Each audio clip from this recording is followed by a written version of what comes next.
You are listening to Spotlight Sessions with Justin Bamforth. The program provides an inside look at the creative field through exclusive conversations with industry professionals. Every episode is recorded live each month in the Adobe Creative Career Discord. Check out the show links to learn more and join for free, or visit adobediscord.com and click on Adobe Creative Career.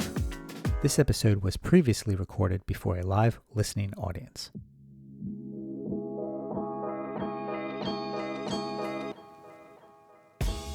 Katrina Torrijos is a digital creator based in San Jose, California, who's broadcasting to us live from San Jose, California, and is the evangelist for Adobe Express. She streams regular Adobe Express classes on Adobe Live. She also hosts in-person and virtual workshops teaching people all over the globe how to use Adobe Express to create these beautiful graphics and videos for their brands, businesses, or just personal projects. But she's more than just Adobe. Katrina shares her own journey as a content creator on both YouTube and Instagram, sharing incredible tips, incredible advice, wisdom, insight, everything on how to get started in content creation. But tonight, she joins us right here in the Adobe Creative Career Discord for an exclusive one-on-one discussion. Katrina Torrijos, welcome to Spotlight Sessions. Wow, thank you for having me. I'm so excited to be here. I remember when you and I first met at Adobe Max back in 2018. And what an amazing year that was. Oh my God. 2018, that sounds so long ago. Yeah, that was a long time ago, but it feels like just yesterday. But more amazing is the fact that you have gone from attendee to keynote speaker. How on earth did that happen? Oh, it was a very, very long journey. So I started at Adobe. Actually, I think it wasn't 2018, it's 2019, I think is when Max was. And I was a contractor for the education team. I was helping with the social media for the Adobe Awards, which is the program I met you through, right? Mm-hmm. And so I went supporting like Lisa Temple and the team. And yeah, I was just doing my thing, posting on social. And then the pandemic happened. And then I actually started this Discord in 2020. So it's crazy to see how much it has grown since I left the project in such good hands. And yeah, I just did a lot of virtual workshops through this Discord, and I don't know if you remember, like the career boot camps also started here. And then the mentorships, the matchups and stuff happened. And then after that, what happened? And then they were about to launch Adobe Express, or at the time it was called Creative Cloud Express. And then I actually had word got out that I was very knowledgeable in the creator space, particularly in the competitor products. And so basically, that's part of one of the reasons why I left this Discord project, or this project, was to help out the Adobe Express team, help them, give feedback on the product before they launched and stuff like that, and give them my 2 cents on like what content creators need, especially those who aren't well versed in like the flagship products like Photoshop, Illustrator, and all that stuff. And then once they felt like it was ready, then Adobe Express launched as Creative Cloud Express, and then I became the evangelist. And then from there was like a transition, because I kind of saw it as like an in-house content creator type of role. So I had to switch my mindset from like curating content from like the student, showing all of your beautiful work on the Adobe channels, to now I was the creator and I had to make stuff to put onto these like social platforms and teach people how to use Adobe Express. So I was doing that for quite a bit, I think like a year and a half. And then I think in July, this past July, Jason Levine, who's the evangelist for video, he asked me, he's the one that produces the keynote, and he asked me if I wanted to do the keynote this year with Paul Tranny. And I was like, heck yeah. So that's what happened. Wow. Now, what was it like for you in the moments just before you went up on stage? Did your career and life flash before your eyes in fear? Right before the keynote, okay, I get this question all the time. What was it like seconds before? Like, was I dying? And surprisingly, no, because I have a lot of stage fright. Like, public speaking is my actual worst fear, but I just force myself to do it all the time because, that's how you get better. That's how you kind of get desensitized to it.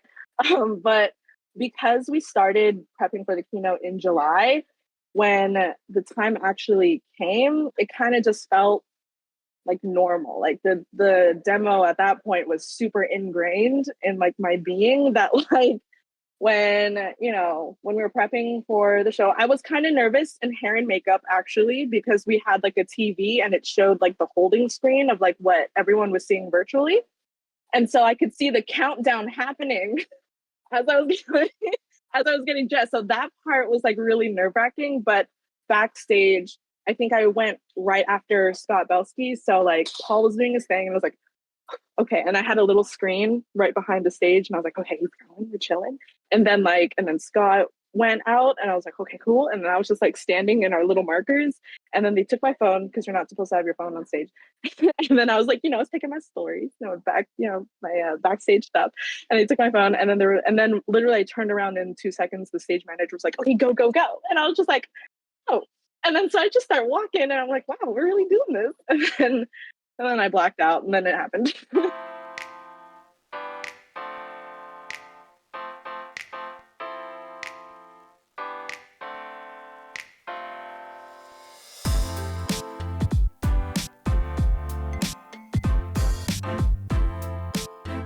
But let's rewind, right? Let's go through the origin story.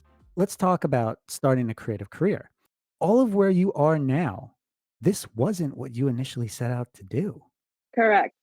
And here you are. So, how did you initiate your journey in the creative field? I mean, you mentioned you were an expert, in the competitors' products, but even before that, like, how did you get involved with Adobe?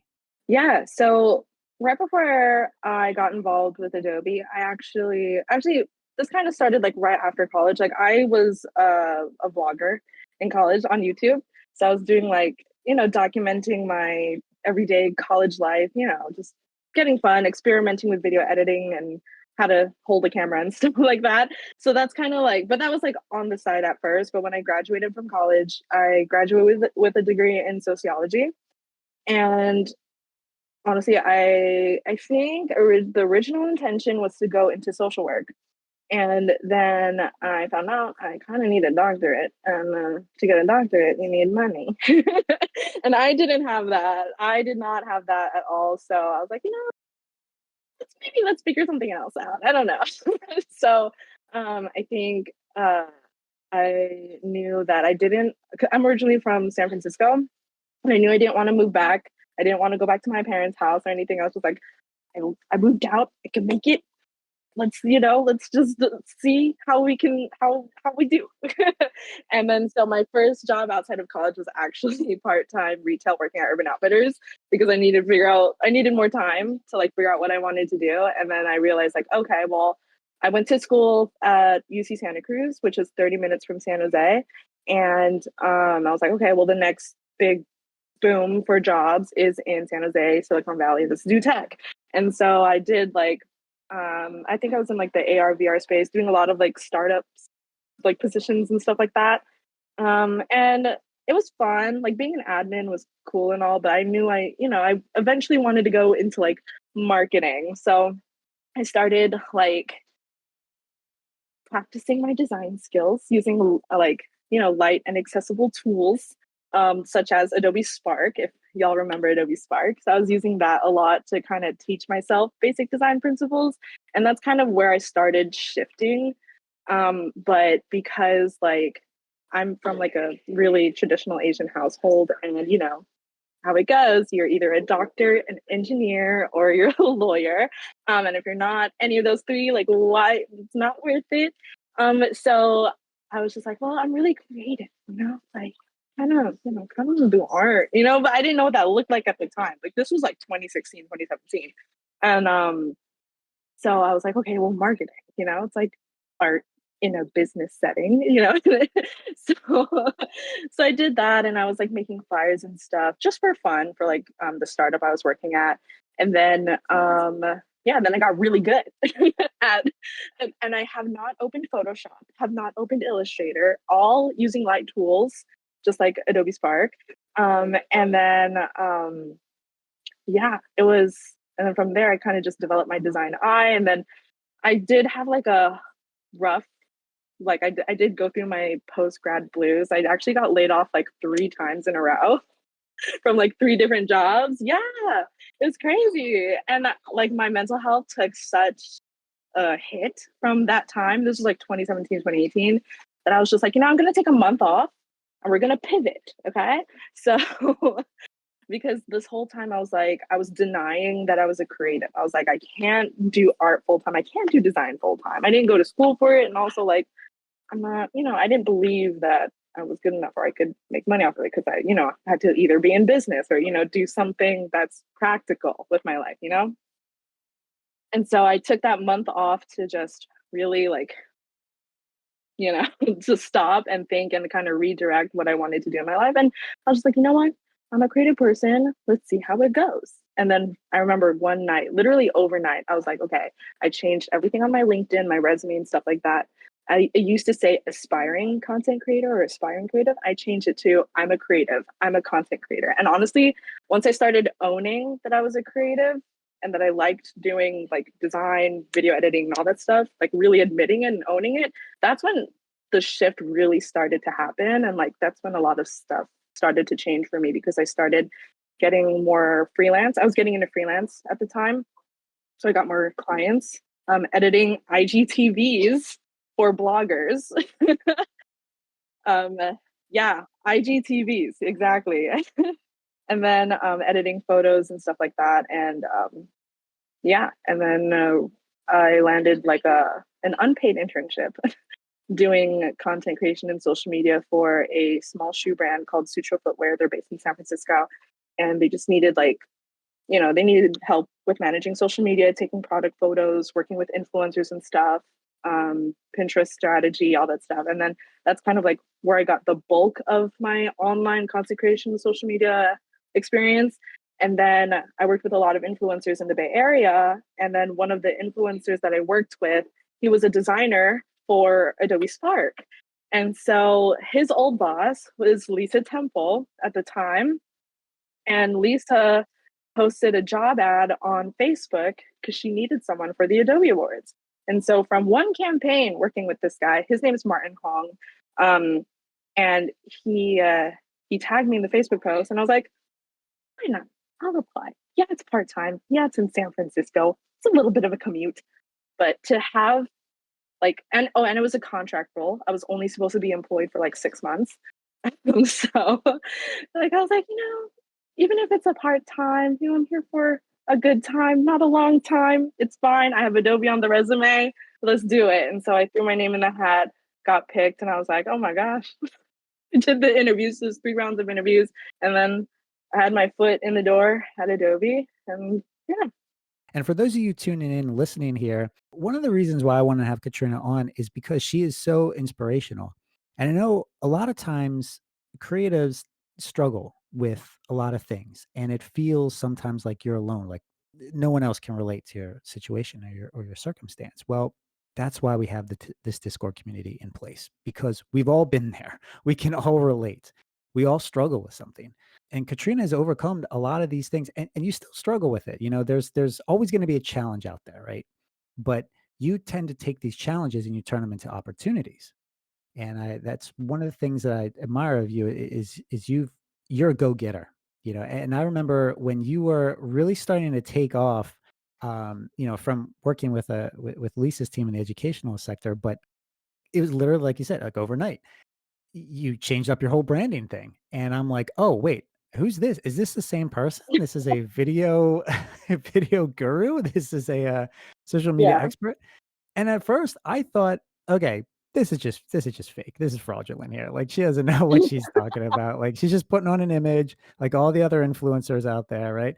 But you weren't, you were serious about it. And the reason I bring this up is because for those of you out in the audience who are struggling with trying to land that position, that role that you're capable of achieving, you have to shift your mindset, right? You have to act like you already have that role, and that goes with all your branding, everything you put forth, act like you are already there because it kind of ties into like, in a weird, like metaphysical way, like a manifesting, right? Where like you're focused on something and then you'll get there.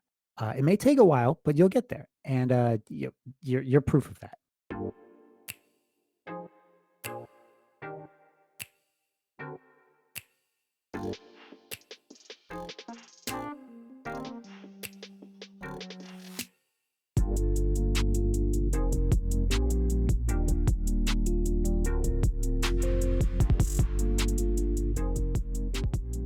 When you were pivoting your career and you were navigating like the transitions, what did you learn through that? Because that's not easy to do. A lot of people struggle with that, right? How do you really switch careers from one thing to the other? Yeah, honestly, this was probably the hardest thing I've ever done. And the transition, I wouldn't say it was it wasn't super long, but it was just a really heavy lift because I had zero experience other than personal experience working with social media. And that's kind of part of the reason why I took that unpaid internship, was because even though it wasn't paid, I was still getting what I needed, which is, a company, even if it was a small business, to back me to legitimize the skills that I had. Basically I just needed that credibility, that missing piece. And it was just that one small brand that convinced Lisa or Adobe to see that I was good enough and that I had something. So yeah, in terms of like the actual pivoting part, like with the steps that I did, like you're right, the first thing is mindset. Like you need to definitely have confidence that the position that you are going after is already yours, because what I noticed is every time, like when I think of the version of myself that was not super confident in my abilities, like that treated it like a hobby, like, oh, yeah, I do for fun, like my actions and decisions really reflected that mindset. But the moment I was just like, no, like this needs to be my thing. I am a creator. I am a creative. Like I am doing this professionally. That's when my decision making started changing, and like how I viewed myself and how I viewed social media. And like, that's like the first step. The second step is to do your homework, to like really research like what the position that you want like actually entails, what are the qualities of people that hold this position, and also just doing a lot of research, because I had to learn design. Like, yeah, I don't know all the features in Photoshop or Illustrator, Premiere Pro, or any of that, but I did have to learn good design and theory and contrast and even terminology. And I may not have the most advanced understanding of all of it, but I get it. I can spot good design from bad design. And honestly, sometimes that's enough. That was enough for me to become an evangelist. And then I think the third part of that is also being plugged into the community. I think this was actually the game changer for me, is actually networking and going out, leaving your house and meeting new friends and people, either online or in person. I think comparing what social media was back then, I think I met my first creative community in San Jose through a Facebook group, and Facebook groups aren't, they've been a little phased out now, but there's like other ways to meet people, like Discord, or like there's a lot of meetup sites now. Like there's an actual site called Meetup, and it has like events and stuff you can go to. And yeah, I think networking was huge for me, just because I don't know, it was really lonely in the beginning, because I didn't know anyone in San Jose. Like I'm not from here, so yeah, I didn't really have any friends. And then so once I started making online friends, like commenting on other people's like Instagram photos, um, seeing the Facebook group and going out to their events, it started to feel less alone. And I think that was like what really made the journey easier. It was having that supportive community behind me, like cheering me on. Because honestly, my family didn't get it. My sisters and stuff, like they didn't understand what I was trying to do with my life. Y'all, try to tell a conservative Asian mother that you're going to be a blogger. Yeah. He graduated with a 4-year degree, and I told my mom, I was so scared. I was like, hey mom, at the time I was gonna be like a blogger, like an actual site. So I was just like, I'm gonna be a blogger. I don't know how I'm gonna do it, but I'm gonna do it. And she's like, okay, I trust you, I guess. And I was like, okay, let's see how it Let's shift to that keyword that you used a few moments ago, networking. goes. And I know Yes. in the Adobe Creative Career Discord, we talk a lot about networking. But for a lot of creatives, that may not be their strong suit. So, what advice do Yeah. you have for those people who may be more introverted or shy or just afraid to network? Yeah. So I'm very introverted and very shy and very awkward myself. Okay. But I'm not the best at networking, but here's what I do. Okay. So if I am really, really like I going up to people, the thought of going up to people makes me want to throw. Yeah, I can't just go up to someone and be like, hi, my name is, whatever. So sometimes I'll do like the small talk kind of method. So like let's say you're in a room with people and like something happens, you're like, I would just ask a question. Like I'll just be like, oh, like, this event's kind of cool. This venue's fun, right? And then that kind of like snowballs into talking. Just like, starting up small talk. And then after you say like a couple sentences, then you'd be like, oh, by the way, my name is blah, blah, blah, whatever.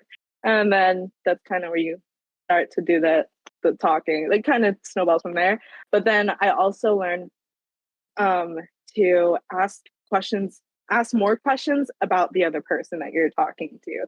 So I do this a lot if I really don't know what to say, and like I also find that like people tend to like you more when you are really curious about what the other person does and you ask them questions about themselves because people love talking about themselves. So kind of what I do is just I'll ask, who they are, what their job is, where they're from, what kind of art they like to create. Like I was doing this last night at the Create Now event. I was sitting next to some folks I didn't know. And then I just started saying like, oh, so like, do you use Adobe products? Because that's why everyone's here, right? So I started off with that. Yeah. So, and then from there, I was like, oh, okay, you use Adobe products. Great. What do you create? Okay. How long have you been using Adobe products? How did you learn? What do you hope to learn at this event? That's awesome. And, just like really ask more about them. And then they'll feel like really appreciated. Like, oh, this person really cares about me. And then I don't know. I think that's really how you get to be like the most liked person in the room is just to be curious about other people because no one likes people who like talk about themselves too much. So I always try to make it a point to always be curious about other people. And if they ask about me, I answer it. But I always try to flip it onto the other person. So Yeah, no, that's a really good tip because I've learned the same thing. It's almost like you want to turn into like a reporter, right? You're interviewing them, getting them to mhm. talk about themselves. I picked that up when I was in car rides with employees to Yeah. events. You know, those awkward moments where you're doing a carpool and you're going to some company event. No one knows what to talk about. So I just started asking questions. Oh, hey, how long have you had this car for? Or like, Right. does this get good Oh, gas it mileage? comes in clutch when you're like in an awkward Uber ride for sure. Yep. My go-to question is, so do you do this full time? And then if they say yes, then I ask about that. Or if they say no, I'll be like, oh, what else do you do? And really get into their lives and get into their interests. And then they'll either think you're weird or, they'll like you.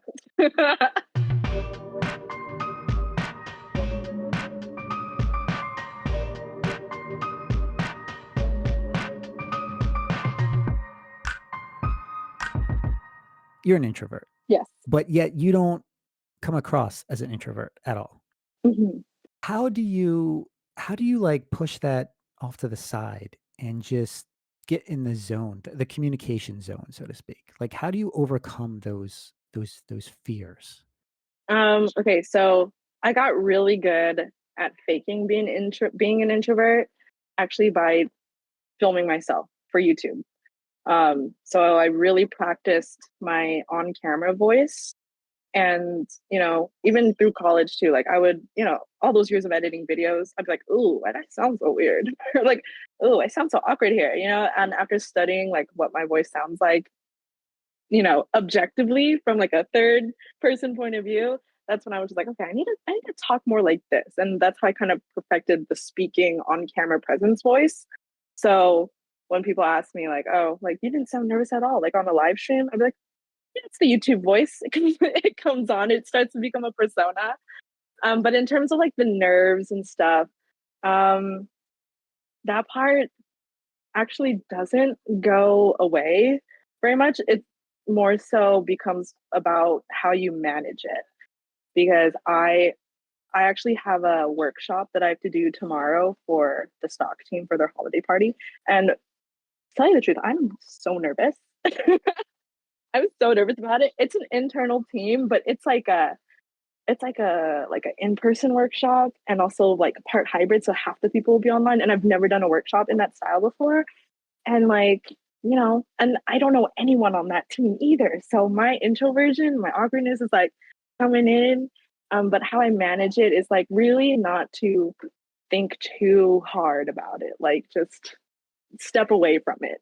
Like I'll prep the project or the demo, do what I have to do, but then like really like detach myself and stop myself and like really overthinking it because a lot of the times the fear and the anticipation is a lot worse than the actual event. Like it's every time. Like if you're nervous about public speaking or anything like that, it's your head when what you're thinking about is just 100 times worse than what actually happens. And then yeah, and also preparation and practice too. So if you get nervous with like presenting or like having to go out and doing stuff, practicing a lot really, really helps because a lot of my stress and worries come from not knowing what I'm talking about.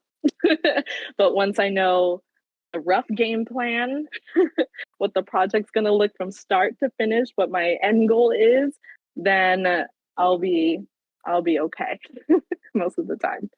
I love your advice, your insight, because again, a lot of people can relate to it. This networking, presenting, getting on camera, public speaking, these are not easy things. And they certainly don't teach this in creative, colleges in any course that I'm aware of. They don't teach you these skills. You have to learn it just by doing it. Practice makes perfect. Right. And like you said, a lot of things we worry about don't even happen. So Yeah. to get the most out of networking, once you've passed, through the small talk and you really want to connect with somebody and you really want to, really form a good working relationship with them, what are your tips for effective networking? So it's not just a small talk chat session. hmm Yeah. So once you've made that initial connection, what I like to do is make it official online. So I'll like I'll initiate asking for their LinkedIn or their social, just so I have, some form of their contact. And I feel like either Instagram or LinkedIn is like the quickest way for folks to exchange. And then from there, that's when I'll follow up on their content. So I'll actually check out their LinkedIn, what their posts look like. I'll be on their Instagram. Well, sometimes I'll even pull up their Instagram in front of them. Sometimes they get a little squirmy, but I'm like, but then I'll compliment their work because a lot of the times I am meeting designers or like, other creatives, and I'll check out like their first three posts. I'm like, oh my God, I really enjoy your work and all that stuff. And then I'll like leave comments and stuff so that the Instagram algorithm will, put them on my feed. And then from there, it really is about like the follow up and consistency because a lot of times you'll meet someone at an event and you forget about them, like I see that happen a lot, but it really comes down to like the follow up and being consistent and really what happens after. And a lot of it, like, thank goodness for social media because, like, that's like the easiest way to engage with someone's work and stuff like that. And also, like, let's say you're meeting at an event, maybe even schedule a like post meet coffee chat or something like that, like right away. I haven't gotten to that level quite yet. um, but yeah, for me, like I think the most effective is actually just capturing some sort of their contact info. But one thing I actually started doing during like big conferences at Max and stuff is actually having a QR code on your home screen that's easy to scan. So this is my home screen and this is my QR code to my Instagram. And so I do that. I used to do a link tree, but I found out like the less clicks, the better. And so I just link to my Instagram and it pulls up and then they hit follow. I see it, I'll hit follow, and then boom, they're like captured. It's kind of like building like your email list a little bit. Yeah, yeah, yeah. That's what it feels like. But yeah, I just found like the quicker you can get through that exchanging info process, like the better. All right, so let's go back to that QR code because that is a really smart idea, and I just Yeah. want people in the audience to know this. So if we were to scan that QR code, that'll take us to your Instagram. Yes. So it'll take it to your Instagram, and then they would click the follow button from there. Yes. It just makes it easier because when I had the link tree, I had all my like links up. They had to make the decision of where they wanted to follow me, and like it was just too much like friction in the middle. So I was just like, you know what? Instagram is one of my main platforms. Um, let's do that. So yeah. And then yeah, I'll send them a DM or something afterwards, be like, hey, great meeting you at this event. Um, and yeah, and if we took a picture, if we took a selfie, sometimes I'll ask to take pictures of someone, get their ads, and then I'll tag them in my story later. And then that's kind of how we initiate the constant contact. Yeah. Smart, smart. See that, everybody? You're picking up tips right away from Katrina, and I encourage you also to go to so scroll up in the chat feed, and I'll post it up again here. Go to Katrina's website. She's got a lot of resources right there, practical advice that you can put into practice right now. A lot of good resources, a lot of amazing insight, and just Mhm. how tos. So let's move on to the content creation.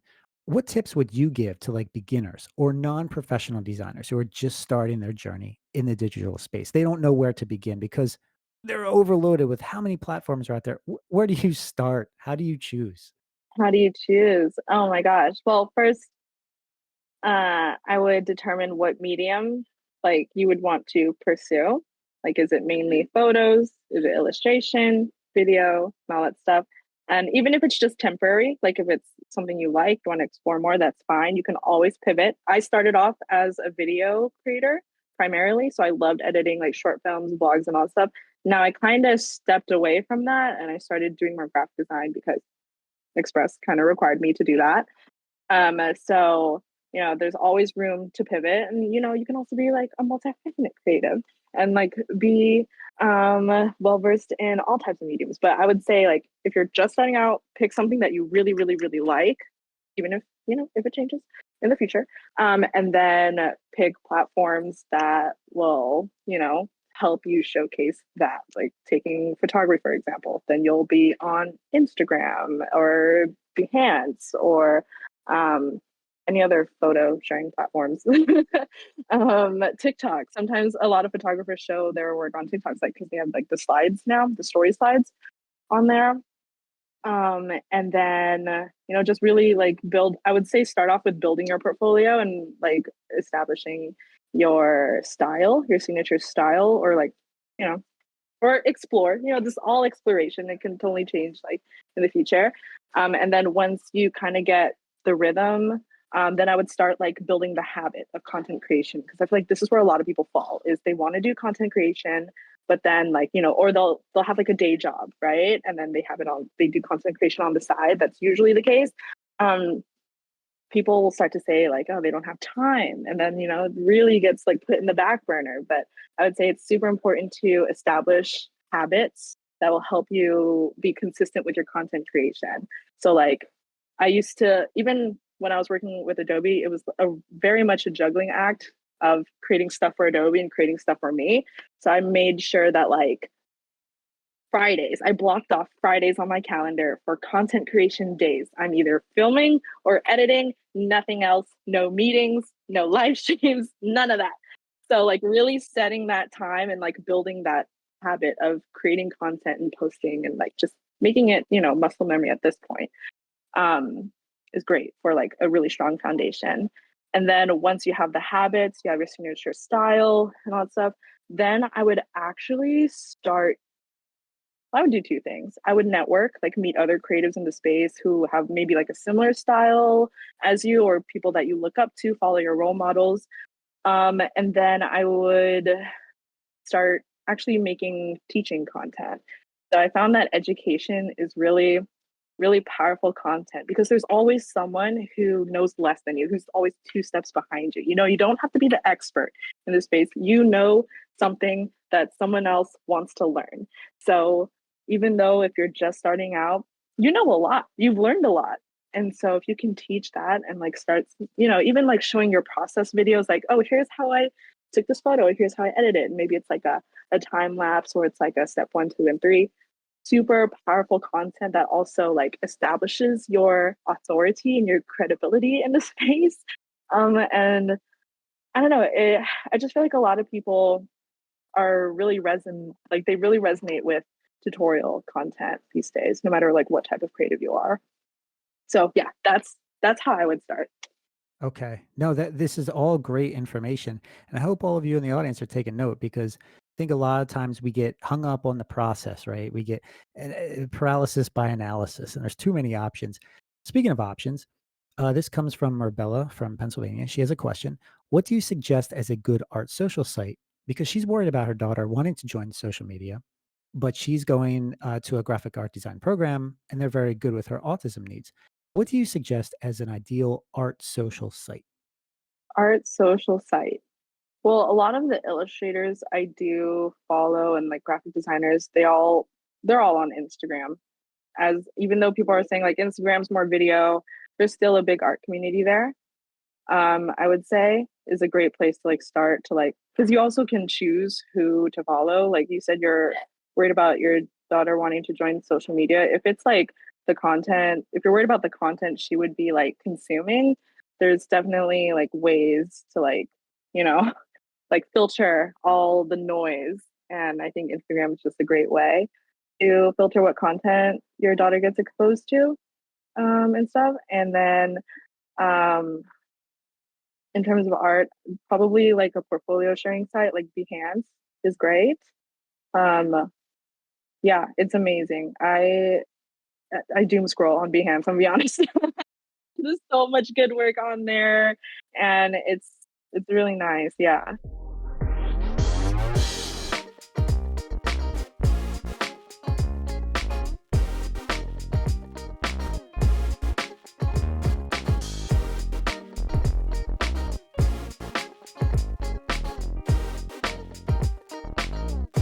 You're on YouTube. That's, one of your bread and butter platforms that you're on.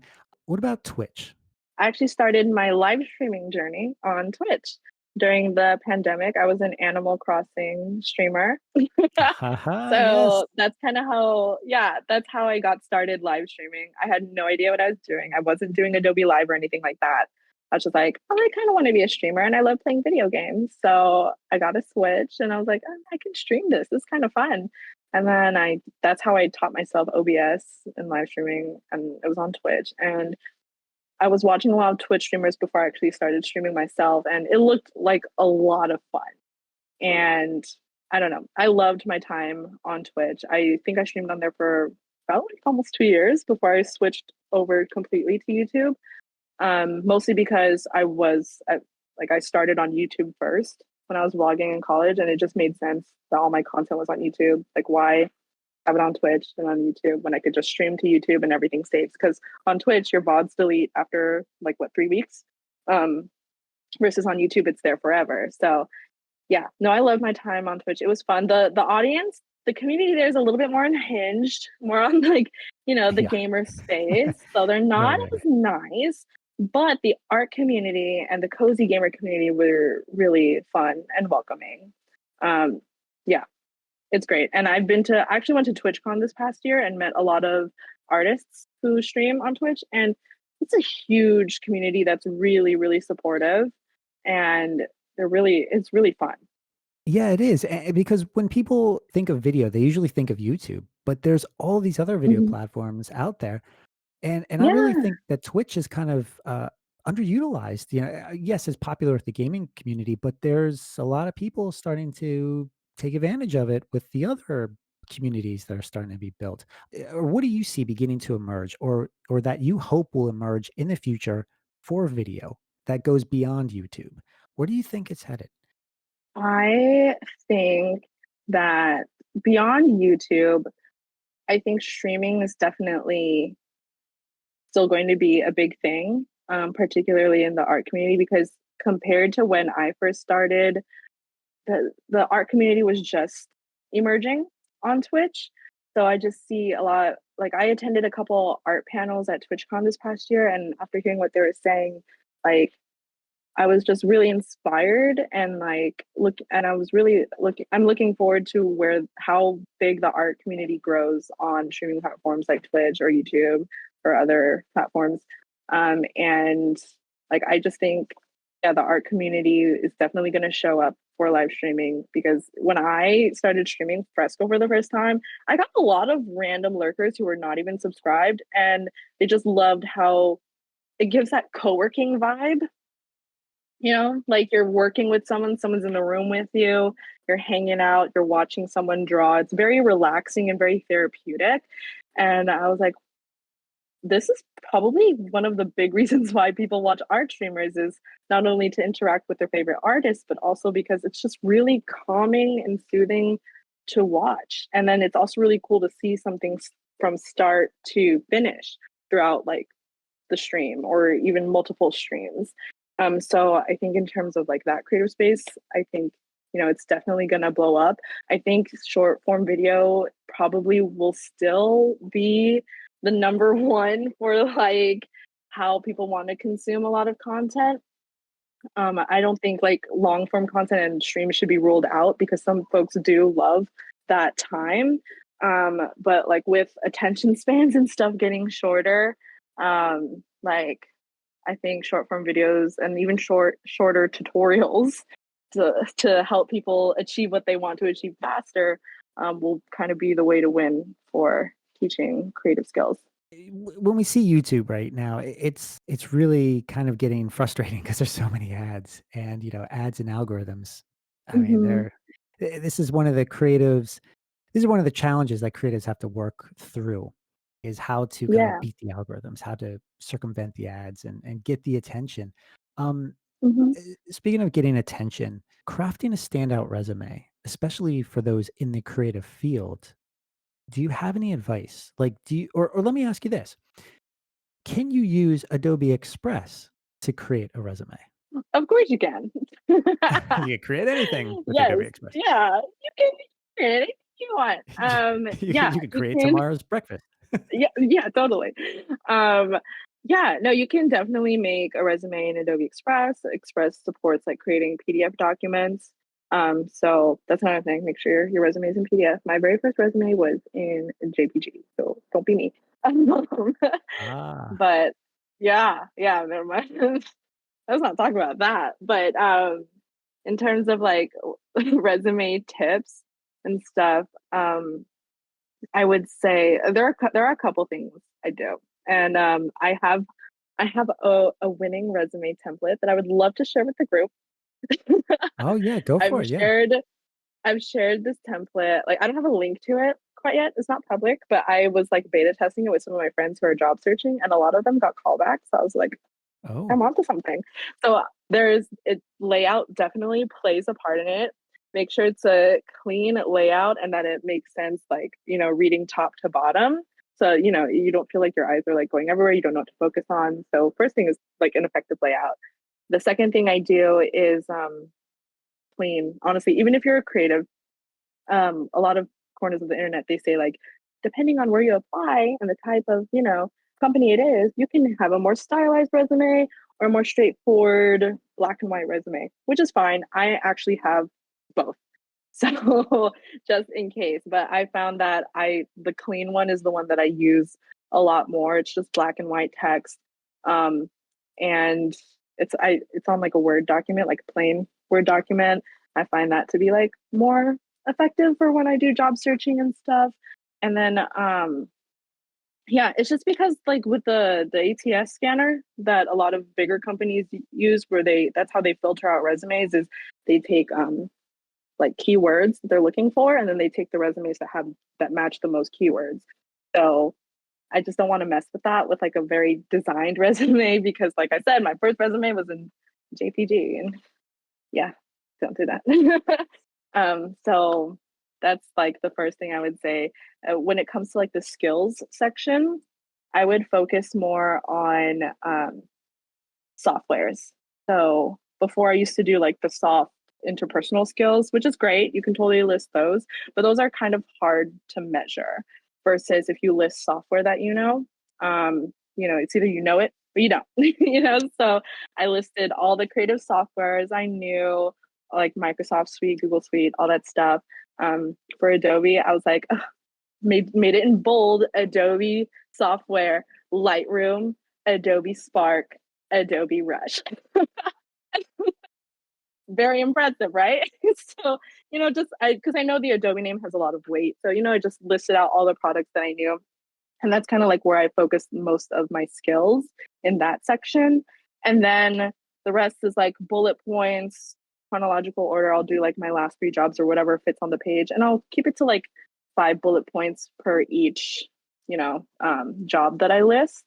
And then, everything's actionable. I feel like every bullet point has to have like what you did, the effect, or like what you did, how you implemented it, and then what the result was, and then have some sort of number on there if it's like applicable, because the more you can quantify, like the better it is for the interviewer. But yeah, that's kind of like my resume formula. No, this is great information. I hope everybody's taking notes out there.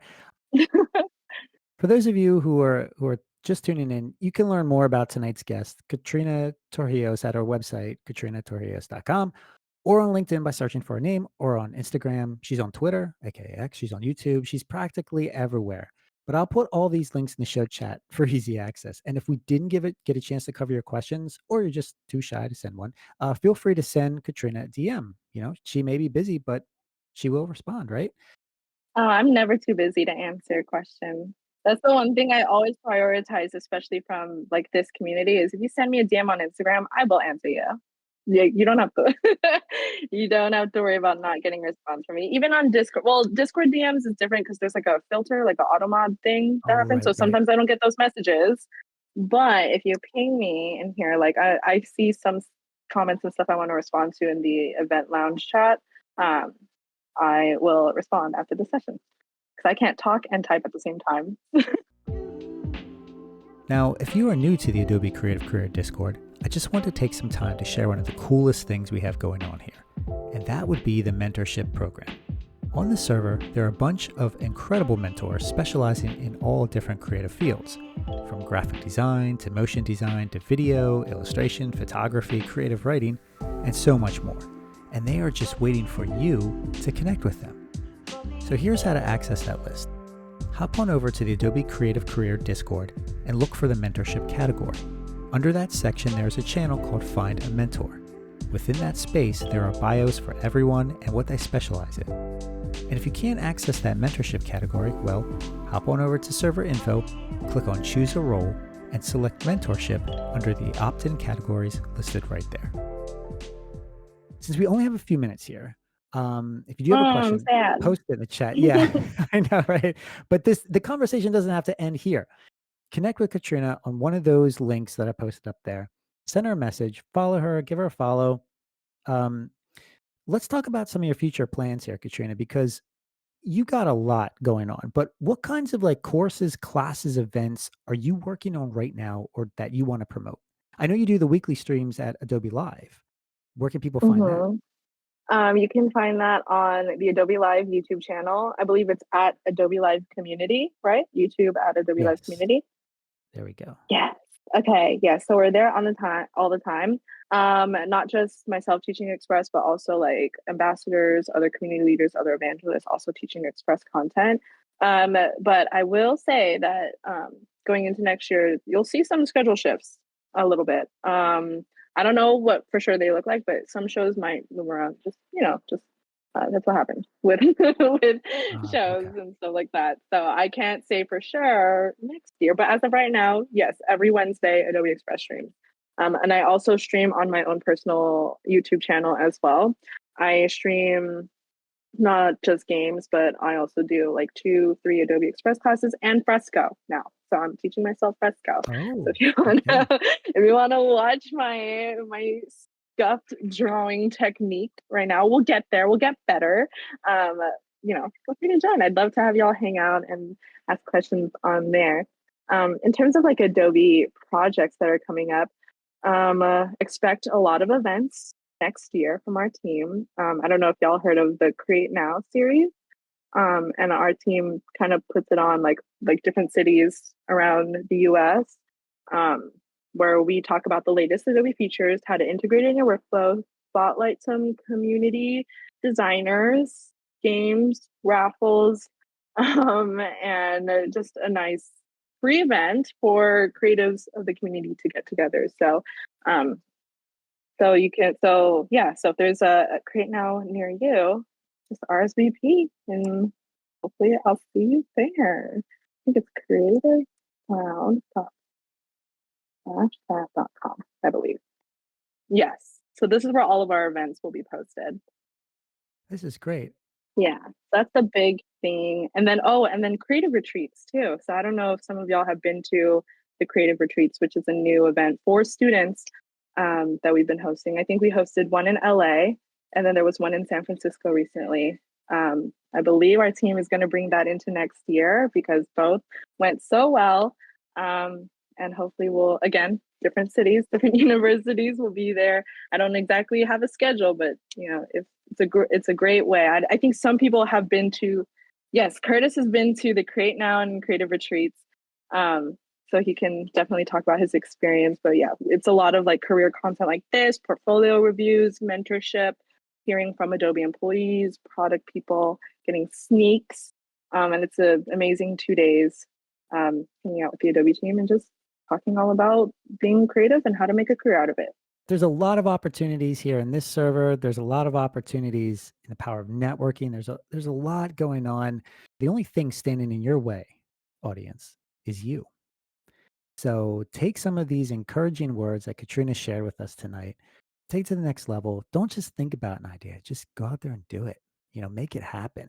This is an individual who has made it happen, and I'm inspired by her. I'm encouraged by her, and hope you all are as well, listening to her speak about her creative journey. I'd like to thank my guest, Katrina Torrijos, for taking the time to join us tonight to discuss her incredible career journey. Be sure to connect with her on Discord, LinkedIn, Instagram, Twitter, X, whatever. Perhaps the easiest, though, over at her website, katrinatorrijos.com. She's got all of her links right there. If you enjoyed this program, catch all the latest updates for the next Spotlight sessions and all the great content here in the Adobe Creative Career Discord by following the upcoming events at the top of the server so you can see what's coming next. Thank you again to everyone who tuned in to listen to me, your host, Justin Bamforth, aka JBam.